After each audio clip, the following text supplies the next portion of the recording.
were at-large council members. Now we're districts. So this is District 4, and I'm your neighbor. I live across the Union Ranch. Like Bill said, I decided to take a pause from city council to not run, to be fair to my family, to my job. Just like, as all you know, we get busy. So when Mike, I heard that he would be interested, we chatted. I said, you know what, I think it'd be great if you jump back in, and I fully endorse him, fully endorse Gary as the next mayor, and I am still gonna be around. Things happen, things, can change, but I definitely wanna be here and support, and also just be here together. We've been doing things together in city council, previously, currently, and for the future. So with that, I'll introduce Mike to please come up and say a few words.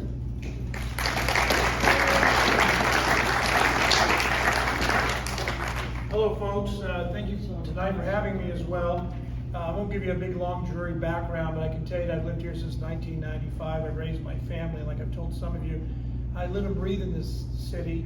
I have a business here since 1995. I've served in lots of roles for the city, as like you mentioned, the Planning Commission. I was one of the first folks on the Manteca Public Safety Sales Tax Oversight Committee, which is our half-cent public safety sales tax that we currently collect. I went on the Planning Commission. I was formerly on council. In the last 4 years, I've stayed on SJAFCA, which no one understands what it is, but San Joaquin Area Flood Control Board. Talks all about our levees and things. I currently sit on that as a public member, actually with Gary as well.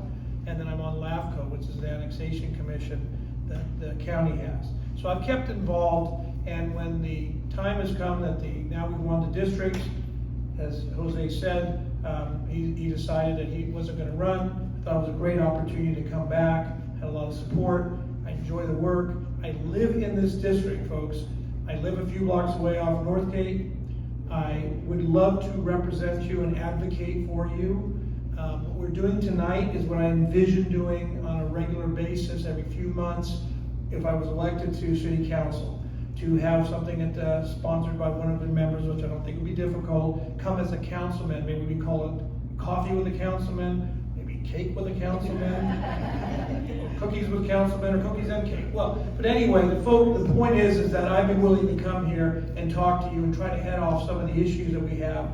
And then if you still need to go to city council and speak your mind, which is absolutely your right, this would give you an opportunity to do some vetting ahead of time. Because if you know the folks that go to the meetings, you have 3 minutes, and the council is not by law allowed to answer any of your questions at the moment. So it's a little frustrating. But if I come like this, there's no escaping me. So you have an opportunity. But like I said, I would like to be your advocate for this part of the city. That's not to say we are not all council members are involved in all aspects of police and fire and public works. But this is something new for our community. Gives you an opportunity to seek the person out. And quite frankly, if it doesn't work out, you have the opportunity to let them go and bring somebody else in. So it I think will be nothing but a win-win for the Del Webb community. That being said, I'm going to turn it over to Gary Singh, who I endorse, who I feel that if elected, that I could very easily slip right back into a position as a council member. I'm familiar with Gary. I'm familiar with all the current events that are going on in the city. I still watch the meetings. My wife, Georgette Morrowind, is over there. She can vouch for that. She's like, oh my God, you still watch the meetings? And yes, I do. But that's because I care. I enjoy the work. I don't have a lot of hobbies, but I really do like serving the community. On that, I'd like to introduce Bill back. Bill. Thank you. Just a couple things. Mike actually approached me before he put in his papers to run for the council seat, asking me if I was running, because he wouldn't want to run against me. But no, I had no intention, no desire to spend that much time again. Anyway, given if both Mike and Gary are elected to the position they're running for, we will have 2 of the strongest advocates possible for our district. Mike being the councilman mainly for the district, and Gary being extremely knowledgeable about our district and the problems that we have with trucks and the laundry and our sidewalks and all of that stuff. And believe it or not, you might have some doable answers that, Gary, come on over.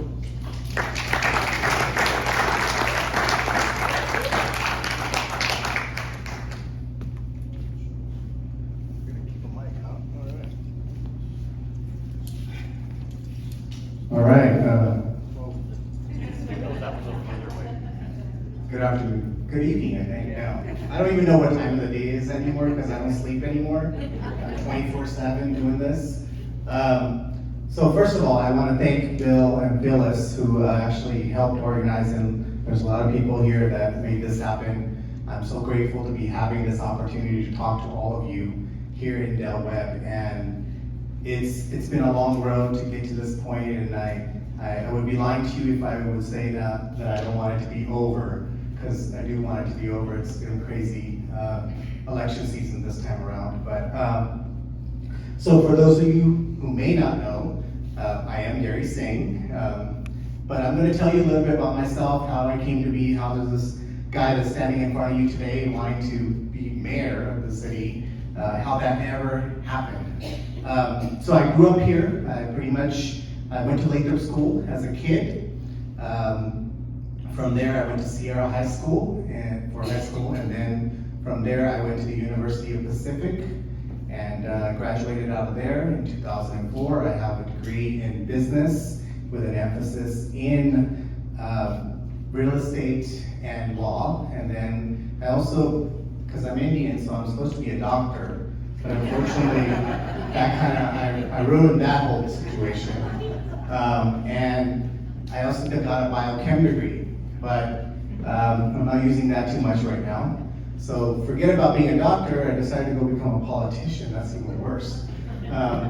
So really my family, my background is in small business. I grew up in small business. My dad started out actually working for a company called Winchell's, the old days of Dunkin' Donuts basically. And at that point, he became a baker, then he bought his own donut shop. And then he kind of got out of that and went into the convenience store business. And once he was in the convenience store business, that's kind of how I came around. And my dad, the work ethic that I have today, honestly comes from my dad.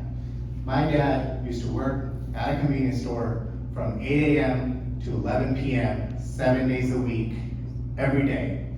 And me personally, the only way I ever got to see my dad was to go work for him. So I remember I started working at a convenience store when I was in 3rd grade. Wow. And I used to, because that was my only way to ever see my dad.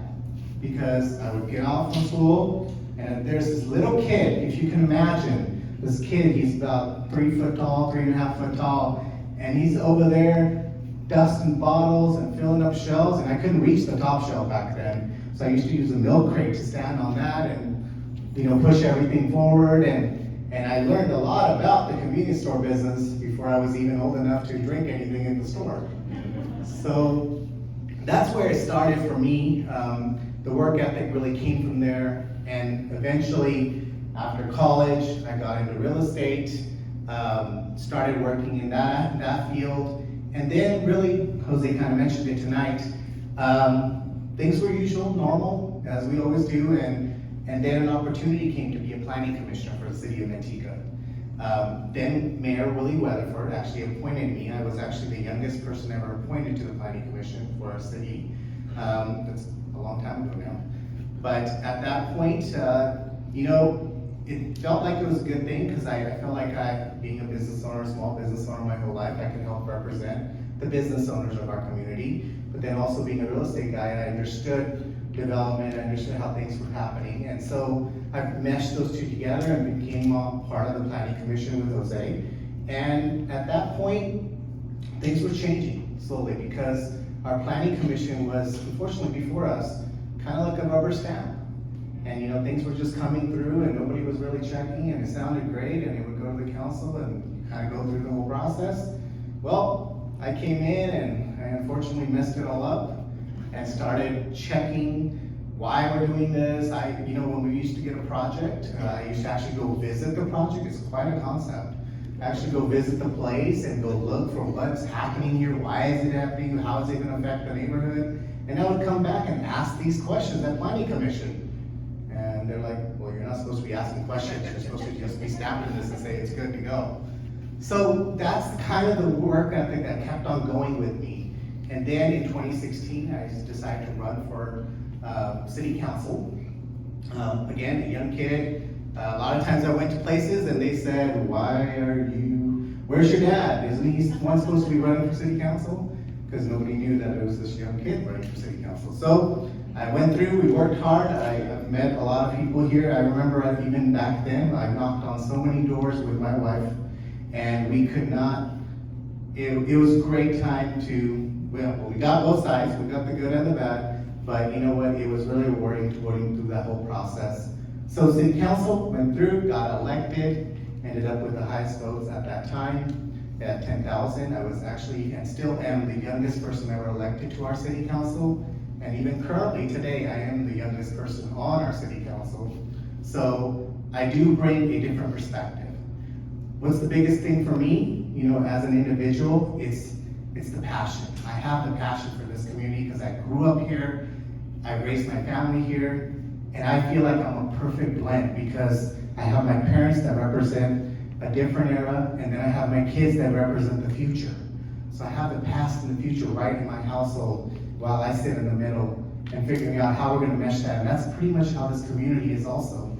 We have so many age groups and so many individuals, but we represent everyone. And that's truly what I feel I can bring to our city council and becoming your mayor. So now, you know what, let's just straight get to it. I wanna talk about some of our topics, some of the issues that there are a lot of people out there are probably wondering why we're doing what we're doing, and we're crazy to be doing any of this. So the first one, I'm gonna just throw it out there, is public safety. So public safety is the utmost important thing that we are basically elected as a government body to do. And it always comes down to, you know, how many officers we have. Well, how are we gonna get more? Well, every politician or every individual that ever speaks to you, they're gonna tell you, yes, we need to hire more cops. Currently today, we have 76 officers, and we're a population of 88,000. So a lot of people always say that we want 1 per 1,000, so we are short. So, yeah, I want more cops. So does everybody else. The question that they normally never answer is, how are you gonna get more cops? Where is the money coming from to do that? It all comes down to funding and money. And it can't be one-time funds. It can't be that I'm gonna eliminate one position, or I'm gonna eliminate a person here, or I'm gonna eliminate this program, and that's only gonna make money appear for a cop or any public safety official. No, you need residual income, because you don't even only pay the cop 1 year. You gotta pay them every year. So, here's a couple of things I'm gonna share with you of how we're gonna generate more revenue for our city. One of the biggest things that you probably don't understand, and if you do, please let me know, are property tax share agreements. So I don't know if you guys are aware, but currently, our city has property tax share agreements with the county, and most of the city is on an 80-20 split. And don't get excited, because that 80% is actually going to the county. So on an 80-20% split, so that's why I love it when individuals say, hey, I pay taxes, I pay my property taxes, I'm an individual living in this community, I demand services, I demand things, why aren't they happening? I used to sit there on the council, same thing, we're doing all this development, why isn't there money left over? 64% of our budget currently is police and fire and public safety. So, where's the money going? Well, it's going to the county. That's where it's going. We have, unfortunately, these older agreements that are tax share agreements with the county, and some are even worse. Some of the older parts of our town, they're at a 90-10.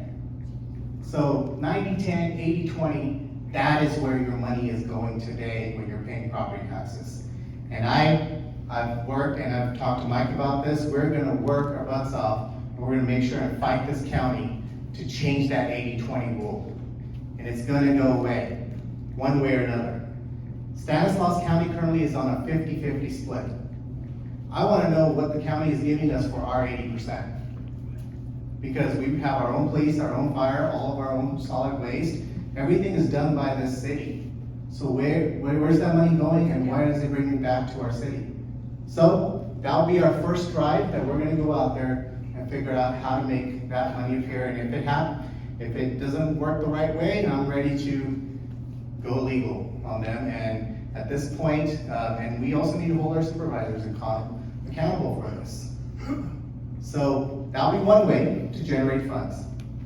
Now, another way is looking at CFDs, Community Facility Districts, or Mellows. So as of today, Mellows only pay for parks and street lights in our city. And I had just explained to you guys that 64% of our budget is public safety. So if that's the majority of your budget, it's not even being paid by growth that's coming in with CFDs. So we intend to actually change our CFDs to include police, fire, and another one that you'll love, streets. It needs to be included within the growth, so that way we cannot keep on depending on other income to suddenly have enough to pay the street. No, it's gonna get collected, it's gonna be put in a separate account, and that way, that neighborhood is good to go with their streets. There's police, fire services available within that facility. So, that's another avenue of creating more income for the city that we should already be doing because of all the growth that is coming into the community. Now, the third one is always not the popular one, but I will still say it, is we have to look at maybe a potential Measure M tax increase. Now, let's talk about Measure M. Measure M is a half-cent sales tax that has been passed in our city and has actually been done right. That money strictly goes to public safety. Today, Measure M pays for 18 police officers and 18 firefighters in the city. So can you imagine if we didn't have Measure M, where would the city would be today? And the great thing about Measure M is, not only does it go to the city properly for public safety, but it also is funded, and there's a public oversight committee that makes sure that it actually goes to what we're saying it's going to. So, can you imagine this, guys? There's actually a tax, and the money is being collected, it's not going to some slush fund, and actually going to things that it's supposed to actually go to, and actually pays for it. So what I would like to propose, actually, and I've proposed it in the bulletin if you've read the article, but currently it's a half-cent sales tax that we already are paying, and our total sales tax is 8.25 in the city. I would like to actually increase that by another quarter, so where it'd be 8.5. We're actually still cheaper than some of our neighboring cities. And that quarter-cent sales tax will pay for 9 more police officers and 9 more firefighters. And that's not the end all, that's not where we're gonna start. Like I explained to you, there's a step-by-step approach.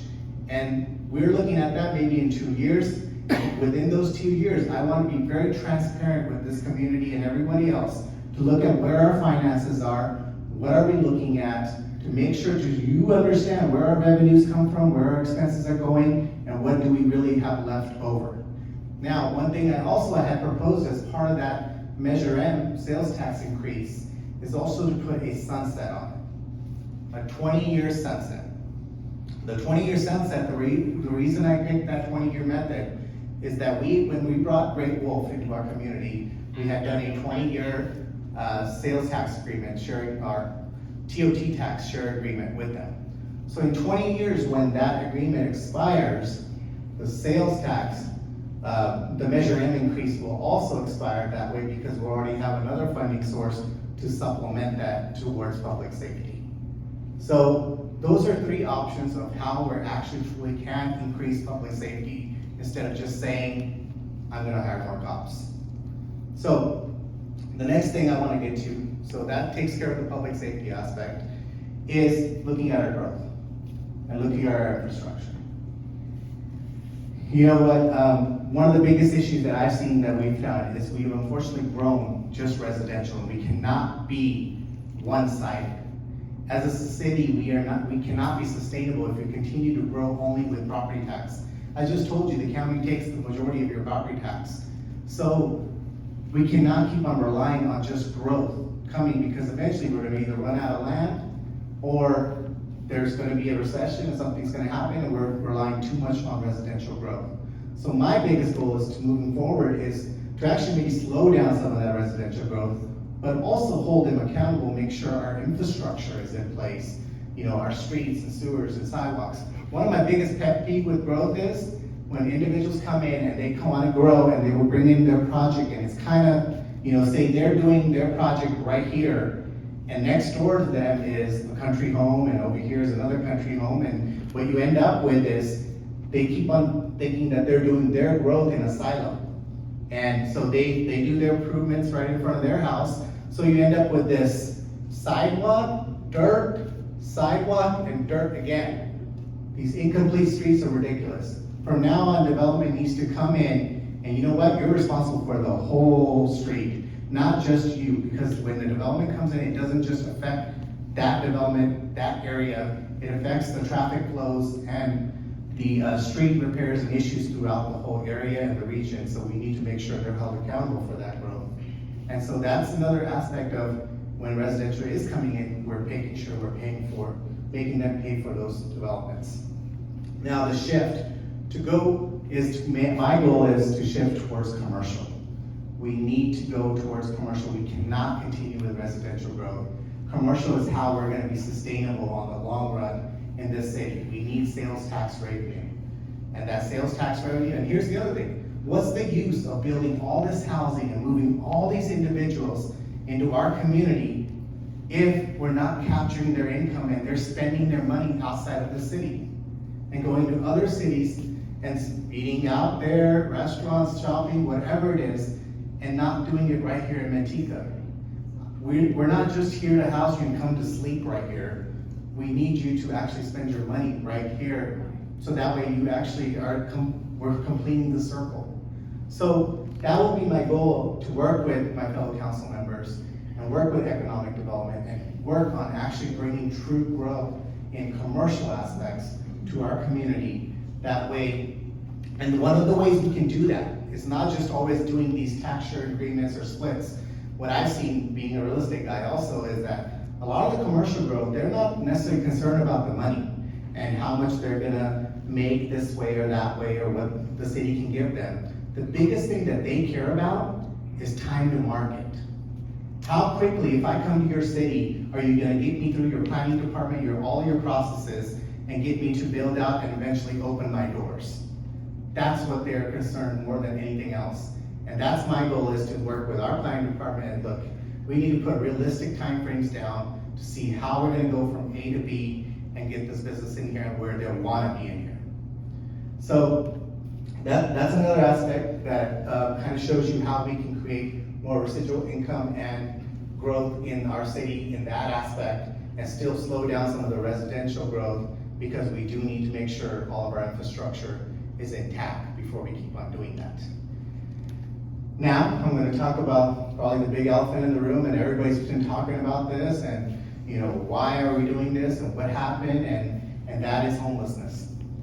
So let me just put it out there, and I'm gonna explain to you guys, and bear with me here, and it might be a little bit longer, but I wanna explain to you what our thought process is, and why we're doing what we're doing, and we are not really that crazy.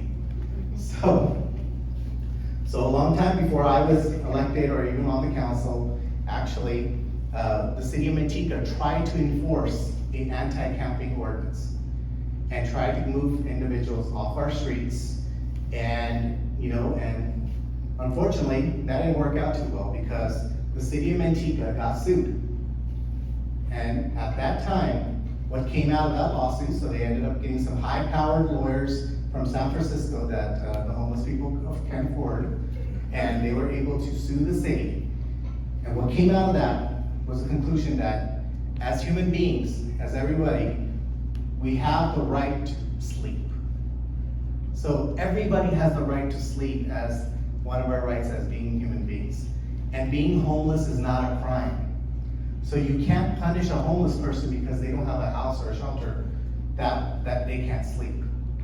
So because of that ruling, and what came out of that lawsuit was that from 11 p.m. to 6 a.m., you cannot move a homeless individual off of public property because they have the right to sleep. This is why we play the merry-go-round every day at Library Park. What happens is during the day, our park is open. It's a public park, it's open to everybody. People love telling me this too. They'll say, why can't you get rid of those people off the park? They don't look great, and they have all their stuff right there. Get rid of them. It's a public park. So if I get rid of them, I have to tell you also to leave. Everybody needs to leave. it's not that easy to just say an individual, if they're, unsightly or they don't look the greatest, that they have to leave. So what happens is during the day, they spend their time at the public park, and then our parks are dusk to dawn, so they close in the evenings. So then from there, they move on to in front of the library from 11 p.m. to 6 a.m. And because it's a public space, they get to sleep there. Mike Kelly, our officer that's responsible for the homeless individuals, comes in the morning, wakes them up, and then they go back. And we do this back and forth every day. So that was one issue. So first we had 11 to 6 a.m. issue with homelessness. Then the next thing that happened was a case out of Boise, Idaho, called Martin versus Boise. Now that Martin versus Boise case, they tried to do the same thing of getting rid of individuals off of public property and enforcing an anti-camping ordinance. Now, of course, they got sued.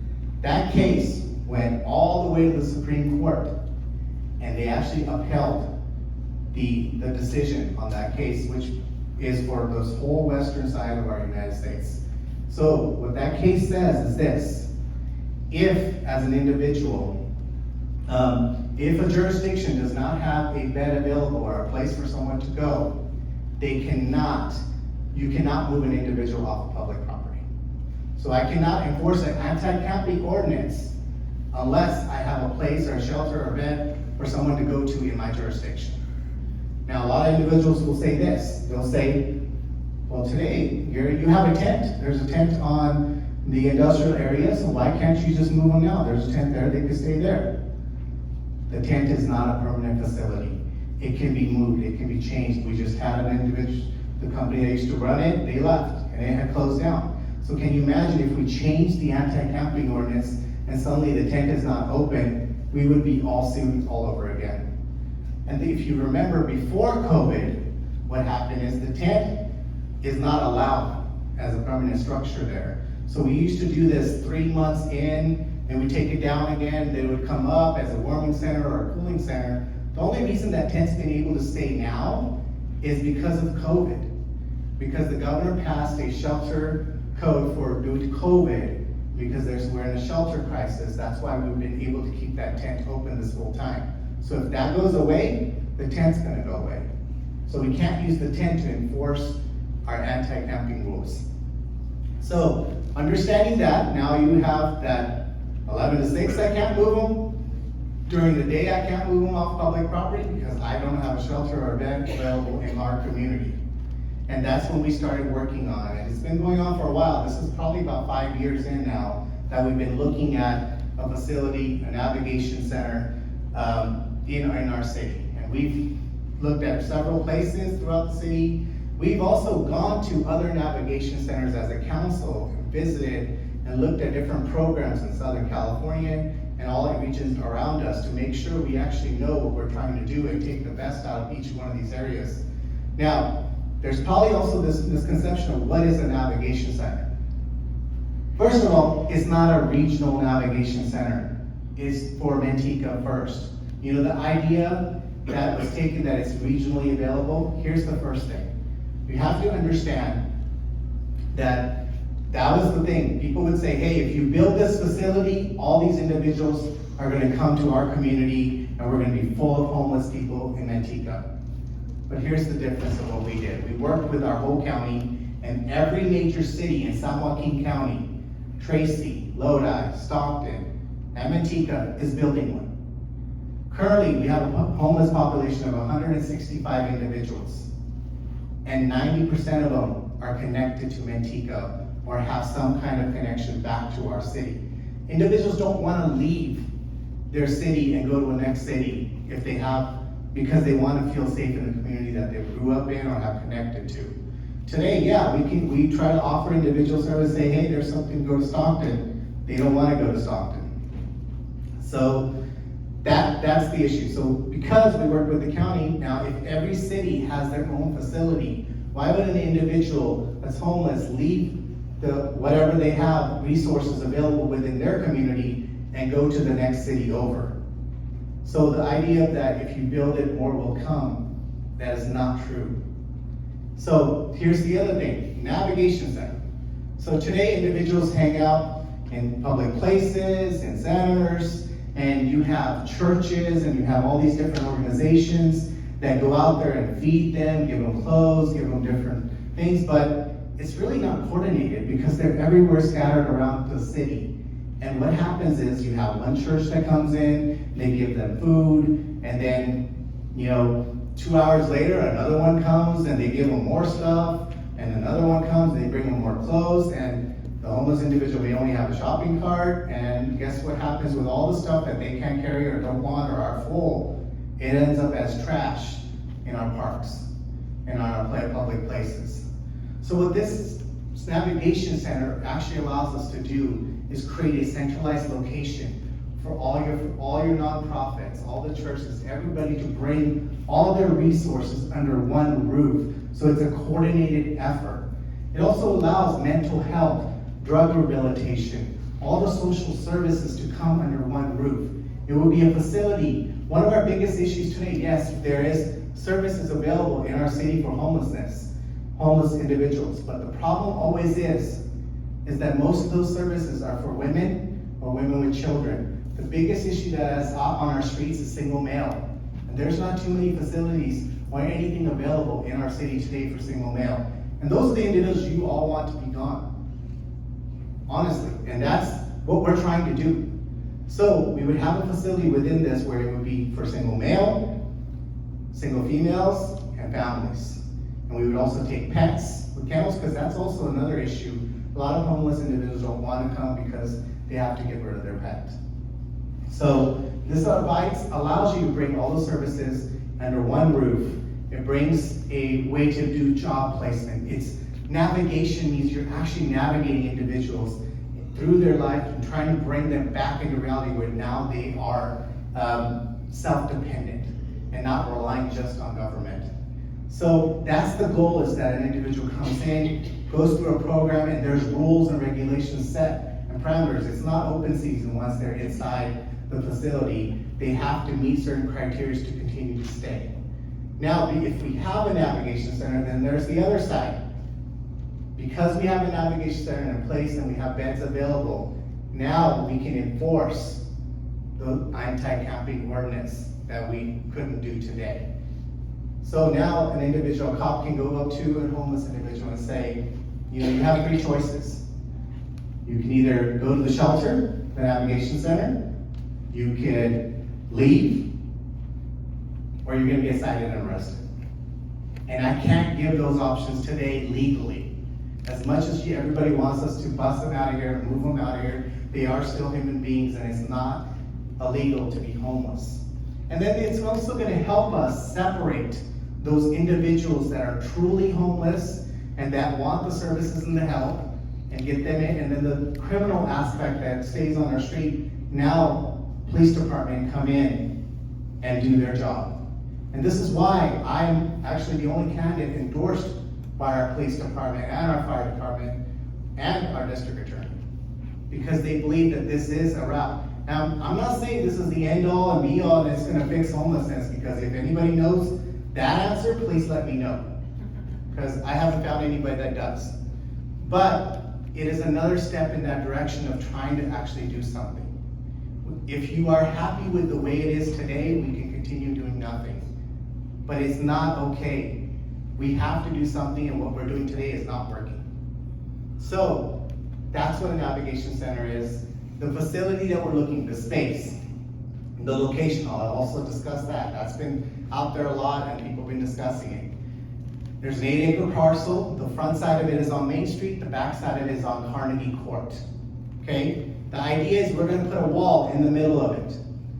And the navigation center will be on Carnegie Court. We'll have no access from Main Street at all. The only access to the place will be from the backside through Carnegie Court. You will not see it on Main Street. My big dream actually is to put the navigation center on the back and actually build a second police station on Main Street on the front side. Our current police station was built in 1976 when we were a population of 22,000. Today we are 88,000. we're literally busting out at the seams. So we need to do something, and it helps us to be more centrally located as the city is growing. It makes it easier going on and off of 120, all that area. That's the idea of eventually doing that on the front side of Main Street. On the industrial side, on the back side, would be this navigation center. And then we also would work with subdividing the back end and actually building affordable housing and transitional housing on one spot in the back. And the reason I thought about that also is this. A lot of individuals go into a shelter or go into these places and they have nowhere else to go after they are getting cleaned up. They're looking at a job, they're getting some paycheck, they're doing something, there's nothing for them to go, and they end up back on the street. And then all the work and the effort and the money that's been spent to help that individual out and clean up is lost. So the idea is for them to come into a navigation center, work their way through, and eventually as they're working through the program and becoming independent, we have transitional housing on the facility. We have affordable housing, so they can see that our goal is to come from one side and end up on the other. And that is kind of an all-inclusive plan of trying to truly do something. People say all the time, well, Ripon doesn't have any homeless people. Lathrop doesn't have any homeless people. Why do we have homeless people? Well, we gotta make sure we're comparing apples to apples. When this city was 15,000, we probably didn't have many homeless people either. So we are 88,000. I could say the same thing too. We have a lot less homeless people than Stockton. But that's not comparing apples to apples because it's not the same size city. So that's our plan. That's what we're trying to do. Now, the first thing was build it and more will come. Then the next thing was, well, how are you gonna pay for it? And where's the money gonna come from? And I don't wanna use general fund money from locally to pay for it. So this year, we worked with our senator's office, our assembly member's office, and we were able, the city of Manteca was able to get a $16 million grant from the state as part of the governor's budget to actually have the money to build the facility. So now we have taken care of more will come, how are you gonna pay for it? The other question out there is, okay, well, once you build it, how are you gonna continue running it? The city itself gets block grants from the federal government and the state that are continually for this type of programs. And that's what we're gonna end up using and moving that money over. Also, I feel there is gonna be some savings within when we start taking individuals off the street with all the response times, the garbage service, all the different things that are currently being done in the background that we don't realize how much money is being spent on these individuals. Hopefully some of those will also be savings that the city can now turn around and put it into a navigation center for annually running it. So that, I'm gonna stop there and actually, open it up for questions. But I did want to cover certain topics. This city is very near and dear to me. My goal is to take it to the future because I am a person that grew up in this community. I took it, I was a little kid here. Never thought a guy that worked in a convenience store would be standing in front of you wanting to talk about getting elected for mayor or council at one time. But here I am, I'm passionate about this. I want to leave a better Manteca than I found it for my kids because I invested in this community. So I will go ahead and open it up for the audience. I'm pretty sure you guys all have questions and there's probably a lot of things we want to talk about. So go for it. And we'll be on, I don't know if you can hear me, but we'll be on that side. I'll be on this side to help. So just raise your hand. We'll get to you. Gary, I'm still new to the county, so could you give me a 3-minute explanation of how 80% of our tax money started going to the county and what it's going to take to get it back? Sure. So the way it happened was actually back in the days, South County, which is Tracy, Lathrop, Manteca, there was really nothing here. This was the boonies. There was nothing happening here. So at that time, you said I'll need it. At that time, we were looking for development. We were looking for things to come into South County. So what the cities got together and they created these tax sharing agreements with the county and said, hey, as part of the annexations and helping us market these cities, we will, share our taxes with you. which is kind of normal, but not to the extent that we're doing it. The difference is now, moving forward, now we are the center of development when it comes to this county. These 3 cities is where everything is basically happening for this county, and nobody ever went back and actually tried to renegotiate those deals. And it can be done. We did one, so Griffin Park development was going on about 3 years ago. That was on the corner of Main Street and Woodward. At that time, we had gone to our supervisors, it was election season that year, and we kind of, strong-armed them a little bit and said, hey, look, this 80-20 is not working, we have this new development coming, we would like to have a better split. What came out of that was a 60-40 split for that development only. So it has been done already. In at least one development, we went to a 60-40. So that list tells us that there is capacity to do this. And so our goal is now to take that and maybe hopefully go to a 50-50 citywide. Why do we even need the county? We don't have a choice. You don't have a choice, because it's actually their land that's being annexed in when development comes. The state is. So they can decline to say, we don't want to annex it. Have you worked in a county? What about the county? I sit on 2 boards, like I said, 17th Area Flood Control Board and LAFCO, which is the Land Agency Formation Commission, which is about annexation. What you're saying is the county believes that they provide services for the city, and therefore they need to be reimbursed. So they do. They have they have the hospital, the county hospital. They have fire services. They have the county sheriff. But their problem is that they have overreached over the years. When this was a rural area, which was for many years, yes, the county needed more money. But as the cities have developed and have annexed property into the city, like Manteca's done, the property you're on right now was annexed from the county, they've continued to collect these big numbers of dollars. And because of that, they're a little bit stingy about giving it back. Because when you take a piece of agricultural property at $50,000 an acre and you go stick 6 homes at $700,000 of property tax, they in turn come out a lot better with the property tax. And then at the same time, they don't want to split it with us, but we're providing services. So before a property can be annexed on the board I'm on, you have to show that the city can maintain the police, the fire, the sewer, and the roads. But in essence, they should be giving us more money because we're taking care of everything. And that's kind of what's going on with the county. So it's a great question, and it was great when there was nobody living out here, and the county had the sheriff and the fire. But now that we have our local entities and all our public works people, that's kind of how it goes. Thanks, Mike. Give it a little break from the water. Different next to you, Bill, on this side. This isn't going anywhere in particular, but I'm just curious, what's the split that Lathrop enjoys now? Because they always seem to have plenty of money. So, yeah. And I know it's a totally different structural setup. So their split is the same, 80-20, but what they did also, just like we did with Griffin Park, they did these pocket agreements with certain developments and got a better split. So they're enjoying some of that. I mean, Lathrop really, if you think about it, if River Island didn't exist, there's really no growth in Lathrop. So Lathrop exists because of River Island.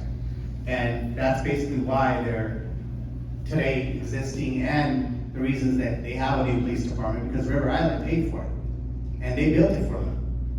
So that's why Lathrop is the way it is. Yeah, okay, so then is there any possibility of having some sort of citywide referendum where we say, come on, county, you need to do better by us, we've been a disadvantaged community for a long time, pony up, so that you all are not only trying to negotiate on your own? Well, so I think the thing is gonna be is when, definitely I think we'll push moving forward. But I'm pretty sure, like Mike said, they've gotten really comfortable with this money that's coming into them. And they're not gonna wanna give it up. They're probably not gonna do something for all the existing homes, but our goal is to at least moving forward, all the annexations. And my goal is even to look at the ones that are already entitled, that haven't been built yet, should also be included into the new split and not looking at it from the 80-20 split. Yeah, so how much dollars are we talking about as compared to the 0.5% sales tax change? So with the 80-20 split, Yeah, if you adjust that.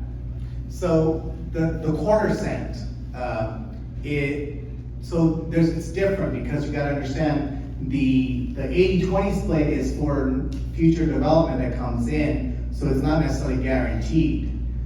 Because they're not gonna go retroactive necessarily for the homes that are already built, like here. They're not gonna say, okay, suddenly we'll give you more percentage for this. So that income technically is not maybe guaranteed moving forward. But the sales tax would start coming right away because that comes directly to the city that we take in. We're talking about probably close to about $9 million on the sales tax side. But on the 80-20 split change, there's really not a number. I mean, the number would be really thinking about, if you think about the last 20 years, how much money has been, millions and millions of dollars been left on the table because of all the development that the city has had, that we have not changed that tax sharing agreement. And unfortunately, I'm pretty positive they're not gonna go back and change those agreements. They're just gonna say, okay, moving forward, we will go with the new split that we end up negotiating. I'm gonna go over to this other side.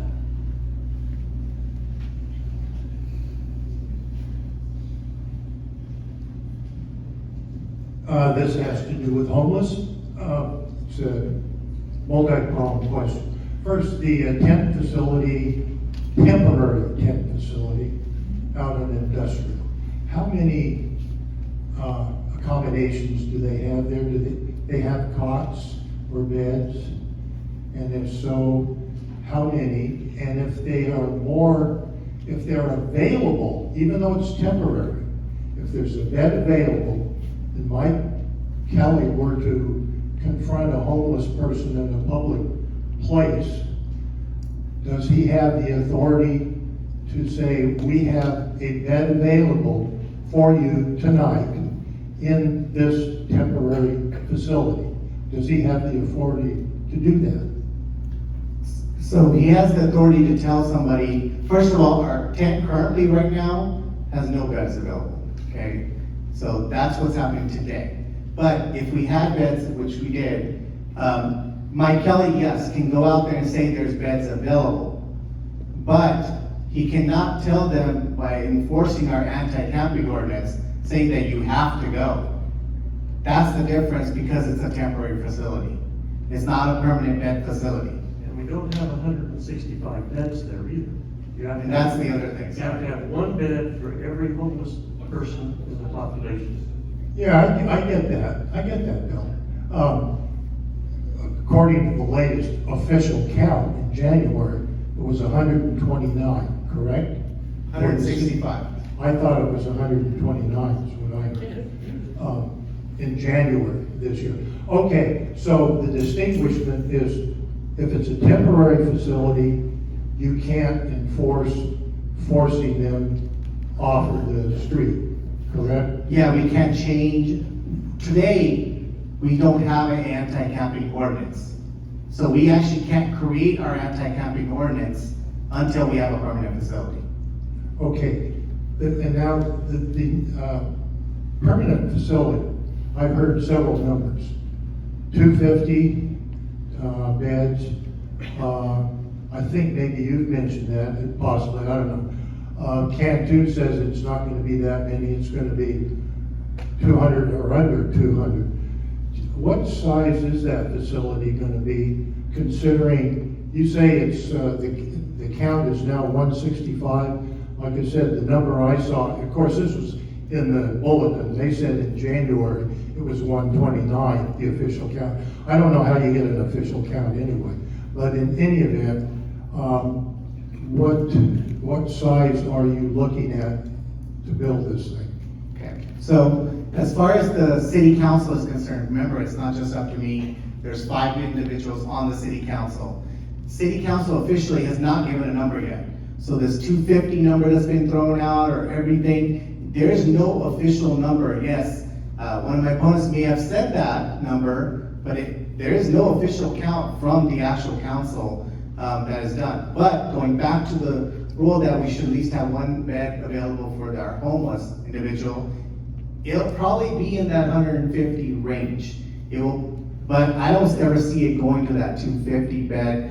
What I think the way that came from was that when it was presented to us, they were presenting 3 different types of facilities. And they said, well, you know, if you want to give them the ultimate, everything, all inclusive, it was the 250 number. And then there was the bare minimum, and that is, what is it going to allow us, that bare minimum, to actually enforce our anti-camping ordinance? And that's where I stand.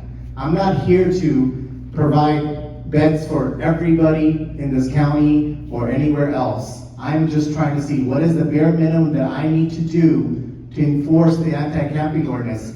I, as a small business owner, completely understand homelessness. I deal with it every day. I'm cleaning up after them around our property, around our business. Believe me, I don't want to do that either. Okay, and so I'm not some homeless savior either. I would just want to have a legal way that I can help the individuals that truly need help and get them off the street and be able to change our anti-camping ordinance so that way our PD can actually do their job. That's it. That's really our goal. Next question.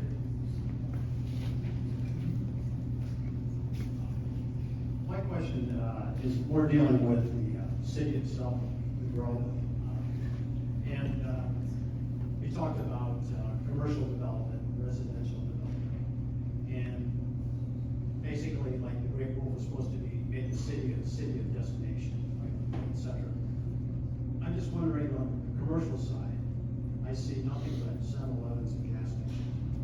And on the residential side, a lot of houses, but right now we're in water shortage. And the way the predictions are, we're gonna continue with that kind of shortage.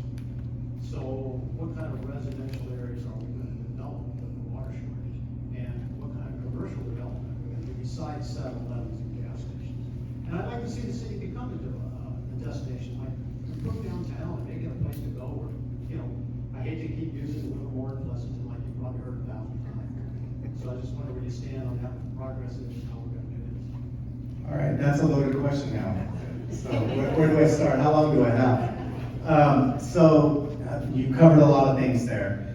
Residential growth, I'll just start with that. We also need to understand, as far as residential growth, not everybody wants the same type of house. We need to understand that there's individuals in many different income levels, sectors, generations. Not everybody's looking for a McMansion. You know, the next generation is looking for probably condominiums and smaller projects that they don't want to do yard work all weekend long. So one of the things that I'm looking at is that if we do our working on the residential side, is we need to stop building the same type of product everywhere. We need to be diversified in what we do, as if we are going to continue working on more residential growth. So that way we cover each sector of our population, because not everybody is the same, just hence this area itself. So that'll be this residential side.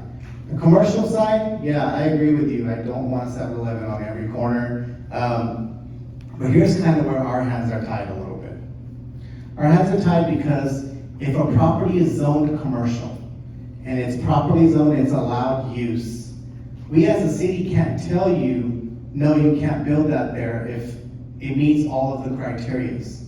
That decision is made by that business, the CFO, the company that's coming in to see if they have a market enough size for that type of business to survive in our city.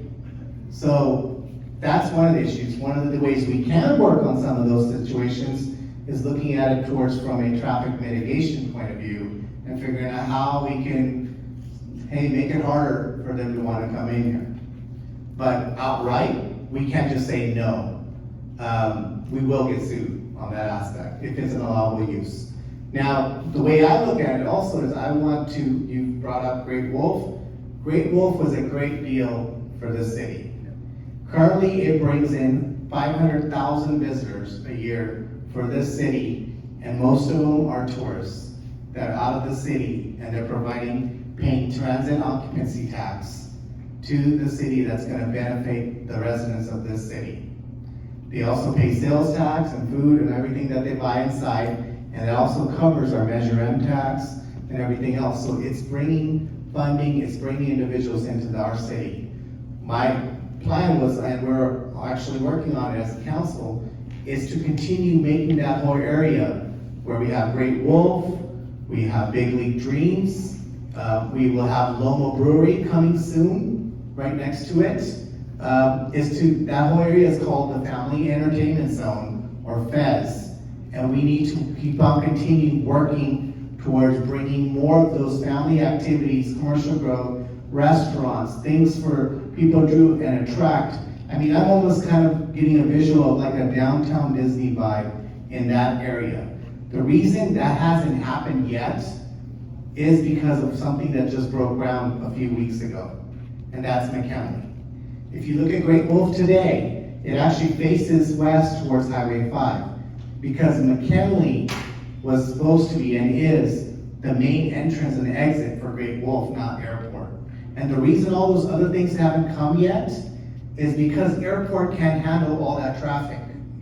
So we can't continue bringing more stuff in there until McKinley is done.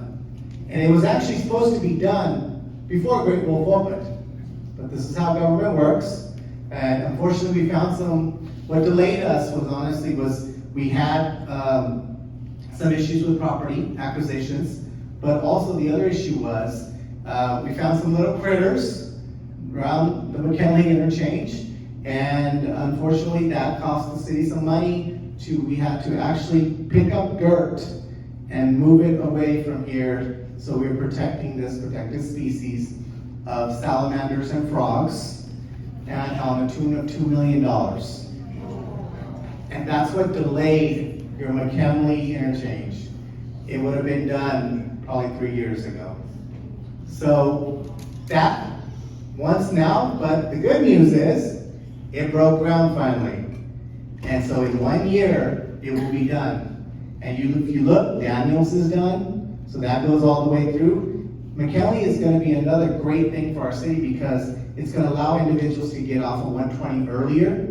There'll be people that are locally, they can go and now take Atherton or Daniels to go to their homes, and they don't have to sit on 120. It's gonna help all the traffic that will be potentially coming into Family Entertainment Zone. Our goal also is Milo Candini. So Milo Candini is the street that goes in front of BLD. So that street is actually gonna go all the way through and connect to Yosemite, because we want to give you another outlet. And so everybody's not forced to go down Daniels and make left turns onto Airport and crowd that Airport section. So you'll have another relief valve. I'm a big traffic movement kind of guy, so I try to look at that. So eventually what's gonna happen there is you're gonna have Wawona on the other side, cut all the way through, connect to Milo Candini. Milo Candini is gonna go all the way to Yosemite. And on this side, you'll have McKinley running basically parallel and Daniels connecting in between. That's what's gonna open up that area for even more commercial development into the future. I also perceive that around BLD, I can see in the future some condominium projects coming right there also, because it'll be easy on and off the freeway, and because of everything else that's gonna be in the area there. So that's how you can entice that. Downtown, I think you mentioned downtown, so I will cover downtown. You guys are all in luck. I actually sit on the Downtown 2x committee with Councilman Nuno. So we are your two downtown guys, and you're gonna be like, what did you do? Nothing has happened. But I'm gonna tell you, things are actually happening in our downtown, even though you don't see it, and I understand it's a slow process. Here's some of the things that we have implemented as part of our 2x committee pushing for our downtown. One of the biggest first thing we did is we actually created a downtown business district within our city. So what that means is that we actually changed and created a line of kind of, this is our decor downtown, and in that policy, we created what type of businesses we want in our downtown and what type of businesses we don't want in our downtown, like massage parlors and smoke shops and liquor stores. You know, so those things are no longer allowed in our downtown today, because that ordinance is actually passed through. The only problem is the pre-existing ones, we can't get rid of them because they're grandfathered in. But if they were happen to close, they won't be able to come back. So it will happen slowly but surely here. So that was our first goal that we did. The second thing we did is after we passed that goal, then we looked at a infill fee reduction program.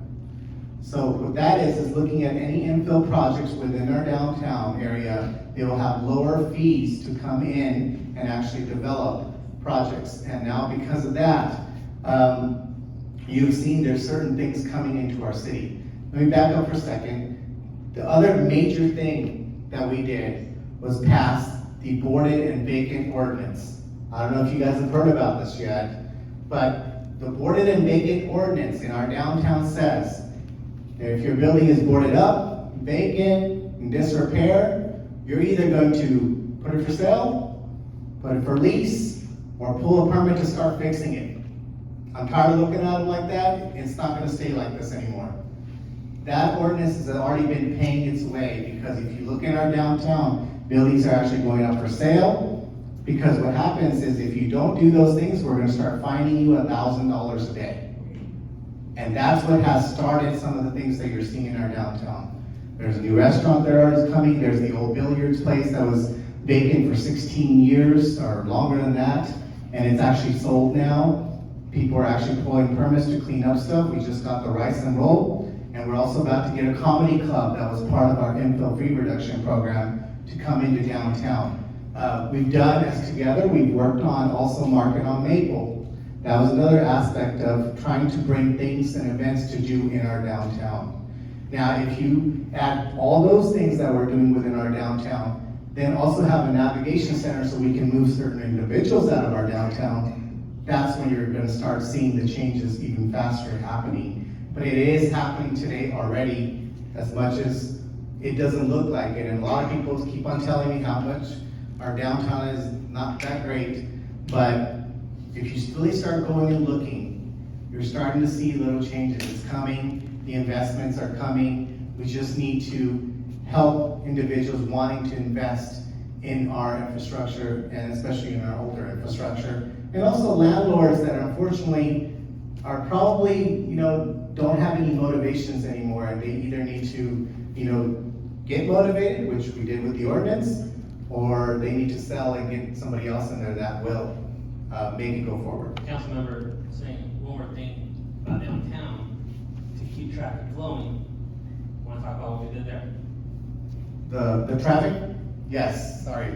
Yeah, that's another one of my big pet peeves on Main Street. If you already talk about, I hate those bulbs. I hate those islands. I don't know why, what we were thinking, why we did that. And we've been fighting to get rid of them. If you look, Main Street is the only street in our city that connects 99 to 120. If you think about it, that's headed north-south. And you have all the development in this city happening in the south and in the north. And they're all converging into downtown because of the mailbox and all the banks that we have in our downtown. We're gonna have traffic. And the thought process back in the days was that we're gonna put these bulb outs, we're gonna put these beautiful islands in the middle because we wanna slow down traffic in downtown so people will actually, while they're slowing down in this traffic, look around and they say, I wanna shop there and I wanna shop there. Well, that kind of backfired, because actually what happened was that it was so congested and bottlenecked that people figured out ways how to get around downtown and to get away because they don't want to be stuck in that traffic.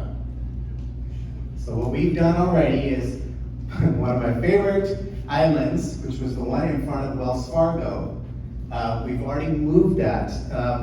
So it's gone, now it's just a thin strip in the middle. The idea is to basically eventually, with council support, to make Main Street 4 lanes all the way through.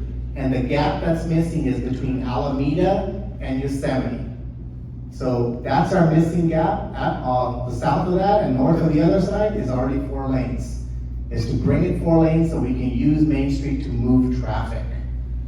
That's my biggest goal with that. So when we put that curb in front of Wells Fargo now, it's put in exactly where, if we made it 4 lanes, it would stay there. So we already thought about that, so we're not just having to rip it apart again. So that's gonna be, if I have my way, I want the rest of those places gone also. Cause I just feel that, first of all, yes, it might have beautified, but it really has made a unfortunate issue with downtown about moving traffic and congestion. The other thing we also recently did with that whole Main Street corridor is that we synchronized the lights. You'll kind of be amazed as that they were not synchronized all these years. So from Moffett to basically Alameda, those lights are now synchronized where if you go the speed limit, and you get a green light, you're gonna hit greens all the way down. It works. So, I have a guy that tells me it works. Well, especially with his Corvette. Is he going the speed limit? That's what I want. I'm sure he is. So I hope I covered most of your stuff. I'm sorry if I missed anything. Next one. Gary, question. I got the mic. Gary, you've been under the leadership of Cantu for how many years has he been mayor? 4 years. 4 years. So you've seen how he operates, and of course you've given us a lot of information about what you would do. But why should we vote for Gary over the other two? All right, definitely. So I think the biggest thing that I bring to this council is that I've now worked with 4 different separate councils and 4 different individuals, and we need to understand the council is not a dictatorship, and it's not a monarchy. We are here working collaboratively. There's 5 of us here, and I've shown the vision, and I've shown it, if you even talk to my past council member, like Mike was on the council with me, is that I've showed that I can work with people, and I love working collaboratively and figuring solutions. And that's the only way we can move forward. If it's gonna be that I want it this way, and this is the way it has to be, you're not gonna get anything done. You still need people to work with you and figure out a solution together. And that's, I think, one of my biggest assets is that I can work with anybody and we will make it work wherever we need to. And that's how we're gonna truly move the city forward. And like I said, a city, we are a city now, and we need to start acting like one. So collaboration, and also end of the day, I think our council, moving forward also, some of the individuals that are there, I think they truly have what, the true meaning of what they want from the city. They have a good heart, and I feel that, and I believe that, and I feel that I can bring them all together and work as one team moving forward. And that's probably what I bring compared to my opponents. So, I don't know how many of you know me, but I work as a volunteer case manager for a homeless center, the Hope Family Shelters. And I can tell you, he's right, we don't have a place for men unless the man happens to be married and they have children. A husband and wife with no children can't go there. A woman with no children can't go there. So if you're a single man, you're gonna be in the homeless tent, or down on the street, or in your car. You'd be surprised how many people are not sleeping in the park, they're sleeping in their car. 2 weeks ago, they take in people every week into the homeless shelter where I work. And 2 weeks ago, 21 families showed up. There's 8 places at Raymond's house and 8 at Hope. There's another place I can't discuss, but they have 8. That's it. And these people are on drugs. I would say 3/4 of the people I have been providing help for don't have a high school degree. They want to get off of drugs. They cannot be there on drugs. They are drug tested. So this place doesn't get government funding. So if we've got a place, these people can go and get navigation help, get counseling. These people have never done a budget. They've never written a resume. There are jobs out there. They can't get them unless there's babysitting available for the mothers. They want to get off the street. They don't want to do drugs anymore. They got started in these when they were kids. One of mine got started by her mother at age 11 to keep her quiet. These people are not bad people. They could be relatives of yours. Some of them are hopping bed to bed, couch to couch. So we need that navigation center because having a tent isn't doing it. We're gonna go here. Hi, Gary. My name's Frances, and I'm the treasurer of our HOA, and so I want to ask you a little bit about the water, sewer, and garbage rates. I understand there was a rate study done in 2013, and those rates have not been increased. So enterprise funds, having worked with the city for 26 years, I'm a little bit familiar with how that's supposed to work. I'm curious how much money is owed to those enterprise funds and where that money's been coming from to fund those enterprise funds, since it's not coming from the water, sewer, and garbage rates. Yep, so, I'm not here to tell you that prices aren't gonna go up, because they're gonna go up. We haven't raised our sewer rates, water rates, and our garbage rates partially for over a decade. And no business can survive by not raising rates because the cost on the other side has continued to go up.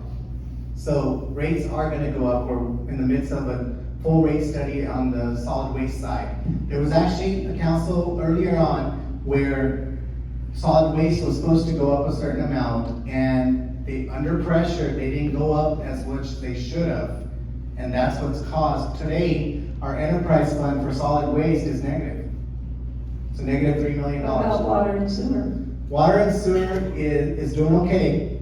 The problem is that it has been funded from other areas. General fund, And right? most, general fund and streets.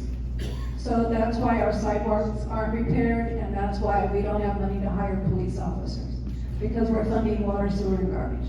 So. Is that correct? Yep. So partially we So why do, didn't we raise the rates? because there was no political will of the majority of the council to want to raise rates. Okay, so the other question is, are we still not shutting water off for non-payment of services? We have started now because they had stopped that. What during- happens to that debt? So that debt, they are working on because of COVID, we could not shut, utilities off. So that debt, we will be going back into collection. There's also, conversations about with the state of getting some reimbursements for the individuals that can't still pay. So there What is. about the COVID release money, and some of that gonna be able to use to offset that debt because you didn't shut water off? Because. We have used some of that. $14 million in COVID relief? Yes, so we have already used some of that money to keep us afloat. Okay, because if you don't, and then you have to write it off, then the user, consumer like us here in Del Webb, are gonna have to pay for that debt because somebody didn't pay their water bill. You're right. Again, we heard one person was bragging they hadn't paid their water bill in 5 years. So, That, and the other That's thing I not wanted to something to brag ask about. about general fund is you had mentioned that to fund this, homeless, you were gonna have to move block grant money that you already get there. Where are you using that block grant money now that is not gonna have it to fund this shelter? the tent. So the tent's being used for it. There's certain programs already currently that we provide for homelessness, services, that uses that block grant. Some of the Hope Shelter, some of those other facilities, write grants towards the city to get some of this block grant money. So that's what I was saying, some of those other things are gonna go away, because we'll have all those things within a navigation center. So all that money can be shifted into that facility. And my final question is, what is your feelings about if a resolution comes in front of you to sign that the repairs and replacements of sidewalks will be the homeowner's responsibility? How do you feel about that resolution? Because I know it has come to you during your. So I'll tell you what I feel, and it might not be popular, guys, but I'm gonna just tell you how we're gonna pay for sidewalks. First of all, we don't have the money to pay for all the sidewalks in this city, honestly. There's not enough money to pay for every sidewalk that is damaged. And some of the damage, you're right, we did it. With our ordinances and with our requirements and during development and what type of trees we made picked and where we placed them, first of all, those need to change. First, that's the first thing that needs to happen also on that side. But as far as current sidewalk issues, we're gonna have to give the sidewalks back to the residents. But listen here, that is gonna be moving forward. But in order to do the repairs, what I would like to say is that we need to split it with the residents and do a 50-50 split where the city pays half of it and the residents pays half. And it might not be popular, I'm telling you now, but otherwise they're not gonna get done. And you know, it's not popular because there's people that live in this community that barely can afford to buy their groceries. They're on fixed incomes. So as the treasurer, I have to be concerned about HOA fees and all of that. So the way we're looking at it is 50-50 split, and we will work with you and we'll make a payment plan. If you can't pay it all up front one time, you will have a payment plan to pay it off. And if I would tell you today, yeah, no, we're gonna fix them all, sure, we could probably create something and say we're gonna fix them all, and then you're gonna get on the list, and it'll probably not happen for years and years. So the question is, do you want the false hope of that one day they will get fixed, or a process to actually try to go and make it and get them fixed today? So it's not an exciting project, but the thing is that we just don't have the funds to fix all the sidewalks. And Webb, honestly, compared to some of the other parts of the city, it's not that bad here. We got really bad sidewalks in certain parts where it's like an uphill going down, uphill. And first of all, we need to stop putting these trees in the middle of sidewalks and creating all this extra problems for the city. So that needs to change. But as far as sidewalks, yes, it's not popular, but if I told you, yeah, the city can fix it all, that's not gonna happen. It's just not gonna happen as much as you want it to happen. Sure, we can make it, but it'll never get done. Gary, John Cameron. I think Norm is here. Yes, if I may. We talked about industrial development and the need for the reality of it to keep the city fiscally sound. The other reality is, of course, the interface between residential and industrial. We're a classic example with the interface we have on airport. You know where I'm going with part of this, I know. We've got two sources of noise that are classic examples. One is the truck traffic on airport. I believe the county still wants to consider and continue airport as a truck route.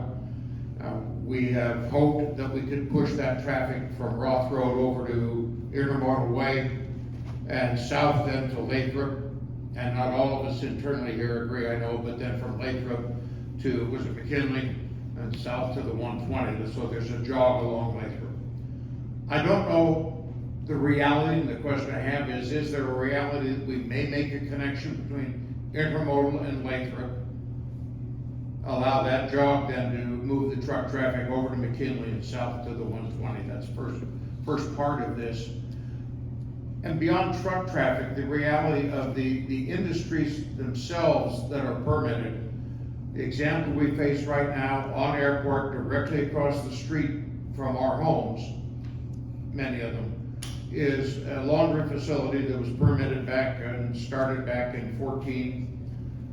There was a sound level study done in 14 to validate the fact that they were in compliance. The study was not properly done, point blank. It was done by the city. Starting the first of this year, we have taken sound readings using a proper meter, provided all of that to city staff. City staff then, based on those readings, actually engaged the services of an independent acoustic engineer so that it wasn't just he said, she said, or we say, they say.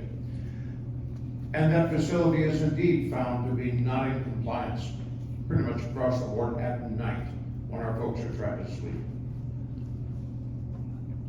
Given the need for industrial development, how do you begin to work with the interface between the residential communities? Look at all the residential work going down on airport. how is this gonna work so that realistically, this becomes functional?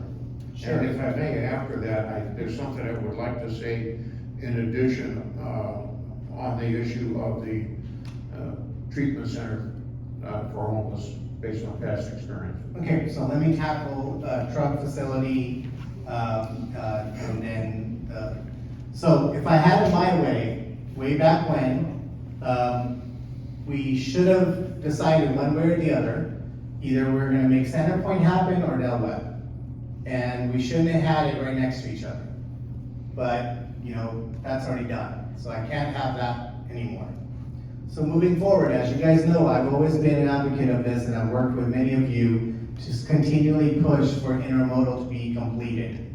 That has been the biggest push, and where we've had projects keep on wanting to come before intermodal was completed. And if you remember a few years back, we actually were in one of these rooms discussing the same issue on how we're gonna get it done when that truck parking facility wanted to come across the street, and they were wanting to do it before intermodal was completed. So I came up with that bright idea of giving them hours of operation that didn't work.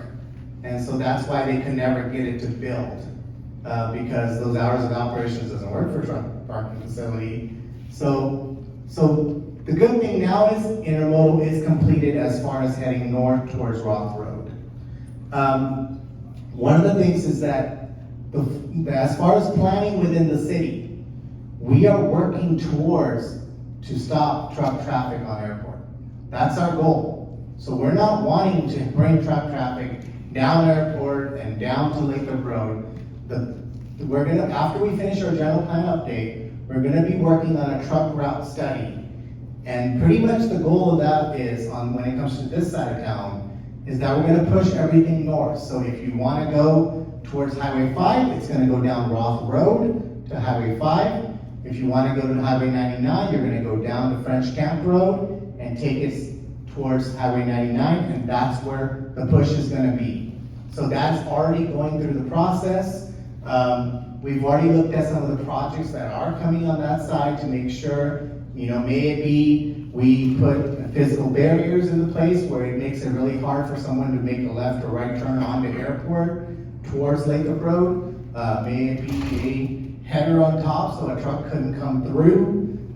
We are already looking at that process. Now, as far as it going towards and connecting to Lathrop Road, for right now, the foreseeable future, I don't see that happening, because there's a piece of land there and they're not developing, and so I don't see it going that way. But as long as it's open towards Roth Road, I actually don't even want it to come all the way to Lathrop Road, because now you're giving that truck that option to not go towards McKinley and make a left turn and come towards this way down Lathrop Road, towards 99, because it's closer.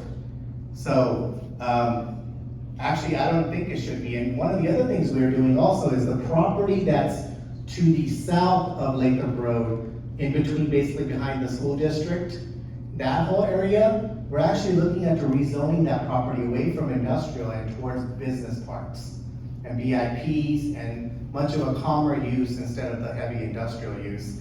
So that way we won't get the truck traffic on that side wanting to come down also Lathrop Road. So we're looking at commercial and VIP use as far as that section. We're pushing truck traffic down Roth Road and French Camp Road.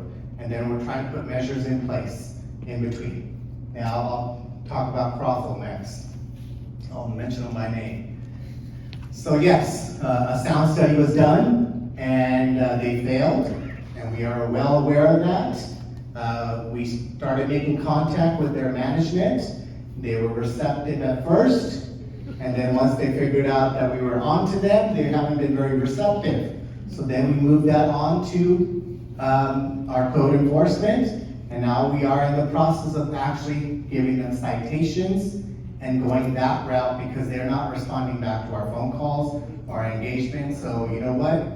They're gonna have to do something, or those citations are gonna start getting harder and harder, where it's not gonna be very business friendly for them. So I'm well aware of their situation, and we are on top of it. We are gonna work on, they're gonna have to work something out with that sound mitigation, And also some of the particles and things that are coming that are out of that facility into our air, also they're gonna have to put those cleaning measures in, that it doesn't affect downwind to the residents here. So I'm on it, know it, and we're gonna be working on it. Thank you. On behalf of the folks over there that have their yards covered in lint and literally 8.5 by 11 sheets of paper, we had a medical bill for cleaning for Sutter Health. You didn't pay it, right? Make it across the street. No, we sent it back. The other issue, if I may, is the center, the full service center for homeless versus a warming center or an overnight lodging. One of my past lives, I was fortunate to be a police officer for the city of Colorado, border to border with Denver. I set up and then ran a juvenile system or department. We handled child abuse and neglect cases. We would take an entire family. When an apartment complex was purchased in Denver, an adjacent jurisdiction, we were able to take as a resource an entire family, including, you mentioned it earlier, the pets. It's amazing how critical that can be. We moved the entire family, lock, stock, pet, into this center. If people were able to hold a job, if they were working, they continued that. In effect, they lived the life they had, yet under a treatment umbrella. We never had a single case of recidivism. And these are kids who were put at physical risk of losing their life.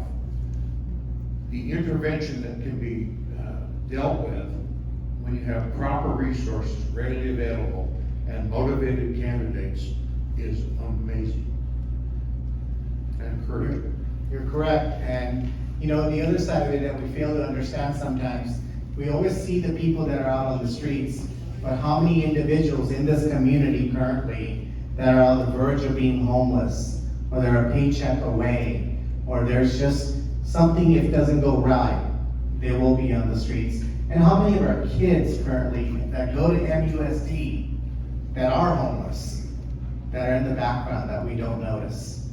And that's why, here's the other thing, guys, we cannot continue arresting our way out of this. We're gonna have to start changing people's lives and get the people that truly want to do it off our streets and become productive citizens of our community. It works. It will work. It won't solve everything, and it's not gonna be a mass clean out, but it is a step in the right direction that I believe in. A lot of individuals have told me that no matter all of the negativity that's been coming our way. We have a question back here. Yeah, Linda, hey. My name's John Cameron. We're very fortunate living in Webb. Kind of watch out for each other in a lot of ways. We keep our homes nice and neat, so we're isolated. I don't want to come across like we're arrogant, but I gotta tell you, Antigua is not a pretty town. And anyone that tells you it is, you're dreaming. Now, we talk about code enforcement. We can make some money on code enforcement on one pet peeve I have, that's banners. I'm not talking about your political banners. If you, They'll be gone soon. yeah, because I'm calling you if it's 3 days after the election, and that sucker's up. Anyways. I got 7 days. 7? Okay. Chain link fence in this town is a target. And you talked about Great Wolf, all these nice people coming in the Great Wolf with their money, and they make a left-hand turn to go to Great Wolf, and what do they see? 400 banners that advertise everything from the military to a car wash, Gary Singh, Mike Morley, whatever. What can we do to clean that up? It looks like hell. And that is a statement of our town. And we don't do anything about it. And that's just one little aspect. To the homeless, I understand, I appreciate what you said. But if we don't take care of little things like that, this place is gonna go to hell fast. No, and I agree with you. Blight is basically what you're talking about, and that's what this includes. And yes, so that facility, that property now is privately owned. It was sold. At one time, the city used to own it. So everybody used to use that fence. A lot of people don't realize that it's already sold, and there's an individual that owns it now and not owned by the city. So, definitely one of the biggest things that we get help in order to take care of a lot of those. That property, because it is private and it's a private fence, we're kind of stuck in a little bit of what we can or can't do, but the biggest asset we have when it comes to those kind of things and signs is sharp.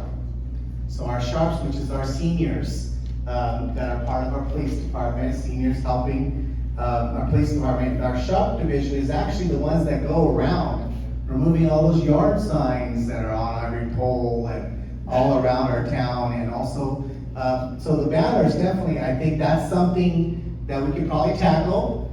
We're probably gonna take ours down pretty quickly here. We got permission though to put them up. There's a lot of individuals up on that fence that didn't get any permission to put theirs up. But, yeah, it needs to be cleaned up. It does not look good. They're in the process of developing that property, so it's probably gonna be all gone soon anyways here, because that fence is coming down. They're looking at a couple of things that are gonna be coming in that corner. So for the time being, actually, I don't know if you noticed it, but there has actually been a few times where the owner actually went and cut all of the banners off. There was 1 million of them on there. Now there's probably about 10. So it actually, what happened is, it stayed off for, I want to say, about 3 days. And then more banners started coming, and because they saw this pretty fence right here that was completely empty. So the owner actually has gone, because I talked to him, because I keep on telling him, hey, there's more banners on there now. And he's actually gone out there almost 5 times in the last month and a half, removing them, and it lasts about a day before somebody else comes in and puts a banner up. So he's doing his part. We're gonna do our part. We're gonna take ours down, definitely in less than a month here. But I do understand what you're saying. We need to take ownership and understand that there's these blight issues start molding into other things. And, you know, it's what kind of face we're giving to the city that they're coming into. So definitely agree. Does the city actively pursue certain types of business? Do you go out and talk to them about coming here? I'm thinking better restaurants, Trader Joe's. And things like that. We have enough fast food restaurants. Yep. We have enough 7-Elevens and fast, gas stations. We don't have enough good restaurants, and we don't have enough good retail in general. We have a nice little spot over there, but that's about it. Yeah, so that's kind of one of the other avenues of where I'm saying that I want to bring more commercial, entice commercial. It's going to be that I'm actively going to work with our economic development department. We actually got a new economic development person that works for our city now. She actually worked for the city of Pleasanton, and we were able to get her here. And so she has a lot of experience in this. So we plan on working actively, like you just said, and actually go to the conventions and go to the places and actively show them this is what our city has to offer. Here's some lands, here's some potential properties, and go to the types of things that you just said is what we want in our city. So that was the other avenue of, remember I mentioned earlier that I can't stop these individuals from coming if they want to come. But then we will go actively start marketing this city to places that we do want to come here and tell them why they should come here instead of somewhere else. It's not only just, yes, we need restaurants. I would love to have a yard house. I would love to have a BJ's even at this point.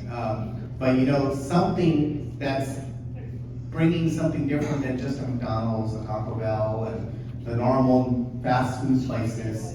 We need a place for individuals to want to go dine. And even on this side, we've talked about this before too, there's nothing on the north side. You literally have to go all the way across town to eat. So we need things here You have a nice vacant parcel on the corner. I really hope a gas station doesn't come on that corner across from Walgreens, because you guys are all probably gonna kill me if it does. But we really need to entice and make it figured out that, hey, look, this is a great little place to put a breakfast brunch place. You have the population that will love to come and be patronizing your business. So that's our push, is to actively be engaging these companies out there. And with a new economic development department and person actively doing that, I think that's where we're moving forward in the right direction. The other thing I also would like to look at is, during when COVID happened, it actually kind of helped our valley, because we are a commuter town. There was a lot of individuals that were driving over the Altamont. But now, when COVID happened, they all started working from home. So they actually are here. And so that actually has unfortunately created some traffic and situations, but the workforce is here. They're actively here, so why can't we work to those companies over the bay and say, look, your workforce is here, we have land for you, bring your professional officers, bring your businesses into, if we're gonna try to bring in IT sector, we're gonna try to bring some of those places, they can come here, and I think we're ready to, because our population has gotten to a certain point where that can be a real conversation, instead of just blowing smoke about it. So I truly think there's an opportunity for professional offices in this community, and also retail businesses.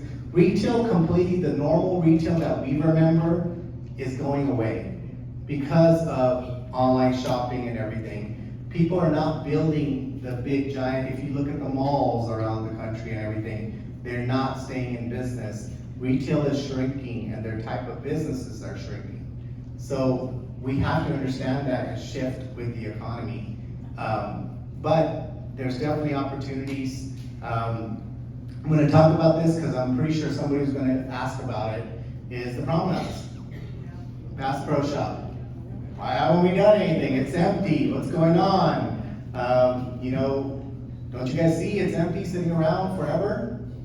So here's what happened with the promenades.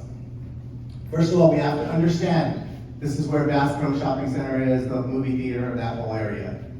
We don't own the shopping center. It's a privately owned shopping center. So we can't force them to do something with their property. The issue is that the company that owns the promenades, Poe Development, they're out of Tennessee. They own many of these. They own like 35 shopping centers. This is actually their smallest one. And they hit the market at the wrong time. They came right at the beginning of the recession, the first one. So, that I remember. So, that one, unfortunately, when they came, they couldn't fill their parcels up. And that's kind of lingered on for a while. But now what's happening kind of unfortunately with them is they're purposely leaving it vacant and taking it as a tax write-off. And it's very unfortunate for our community because there's nothing I can do about it because they have private property rights. We have that boarded and vacant ordinance that I talked about earlier, but they keep their property clean. And it's really nice, and so what do I hit them with? And so we're looking at right now, as part of our committee, is how can we try to expand that boarded and vacant ordinance and force them to do something? Right now, the problem with them is that if you call them, they won't even pick up the phone, first of all. And then the rates that they're asking for those places is closer to $25 a square foot. It's crazy. If you want a place in Stadium Center where Costco and that area is, it's about $3.50 to $4 a square foot. So $4 a square foot, $25 a square foot. Why do you think they're not getting filled? Because they don't want them filled. That's our issue, and as much as I would love to have them filled,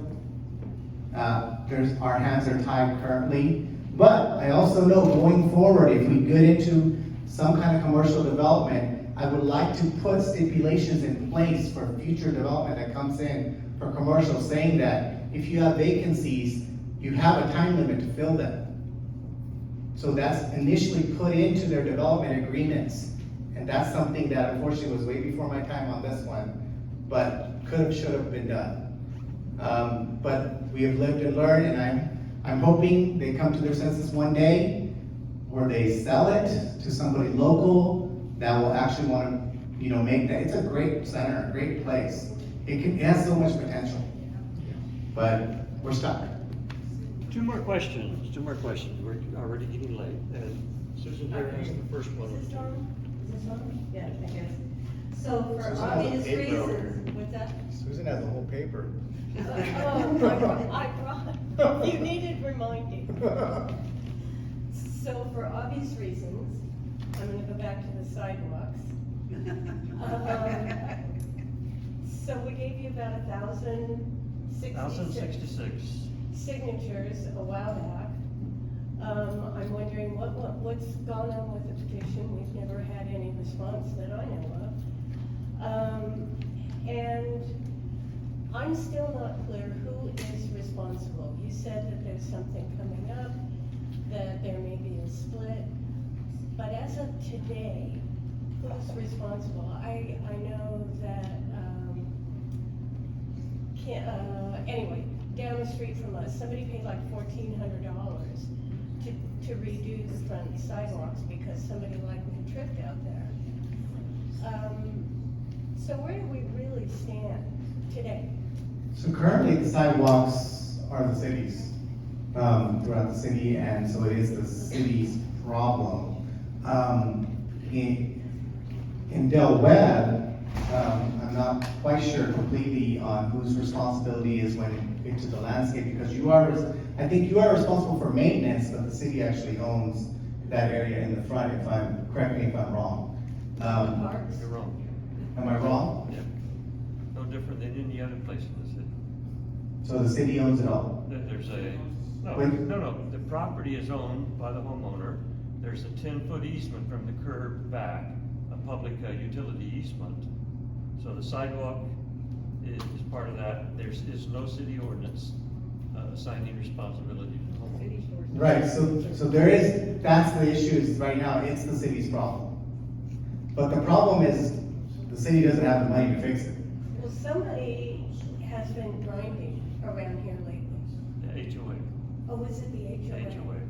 Okay. They have a list that they're working on. Yeah, they know we're on our. And even our street crews and the sidewalk crews, what they do is they go around town when there's been complaints about sidewalks, and they look at the size of cement that's left in that sidewalk and see if they can grind it enough to get it leveled. And then what happens is certain ones, there's just not enough sidewalk left anymore to grind anymore, so it is a complete replacement.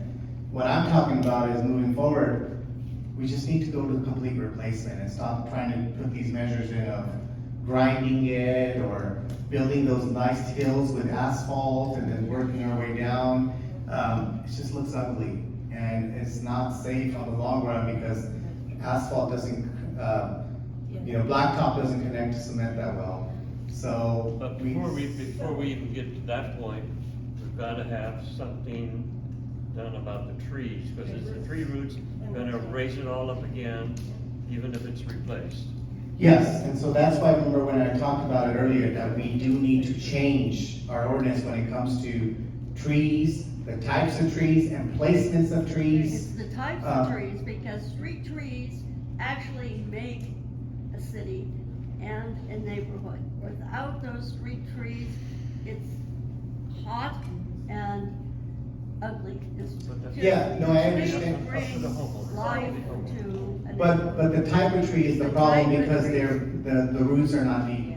They're basically coming out and uplifting your sidewalks. So our petition to you was asking about the Union Ranch specific place. And about changing that so that at the homeowner's expense, we can take out the trees, replace them or not with what our choice is at our expense. And so where are things with?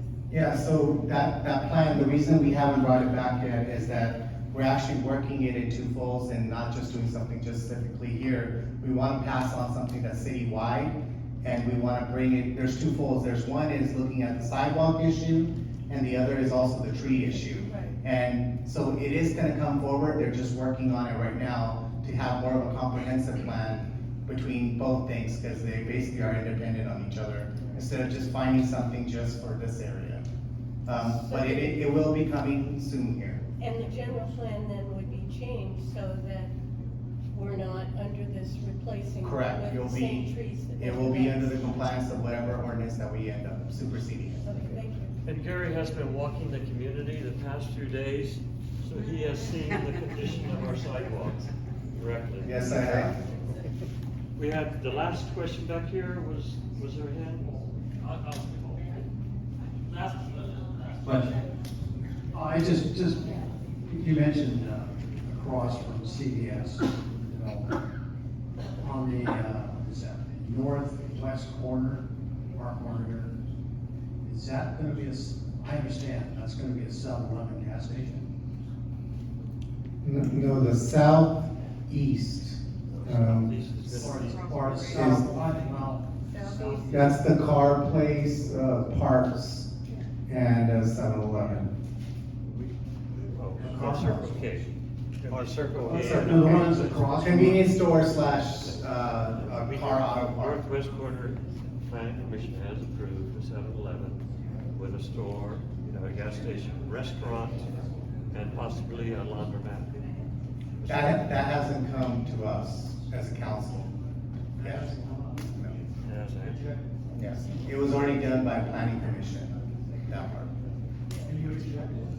Can I reject? only if it goes to them for some reason.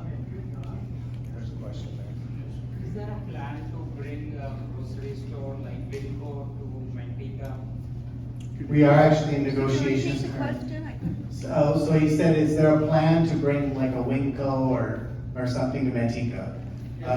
There's actually a developer, again, the city is not a developer, so we don't, are not the ones negotiating with these businesses.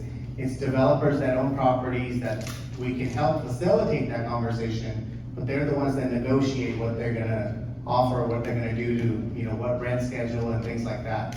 But there is a developer currently right now, having discussions with Winco and potentially bringing a Winco to our city.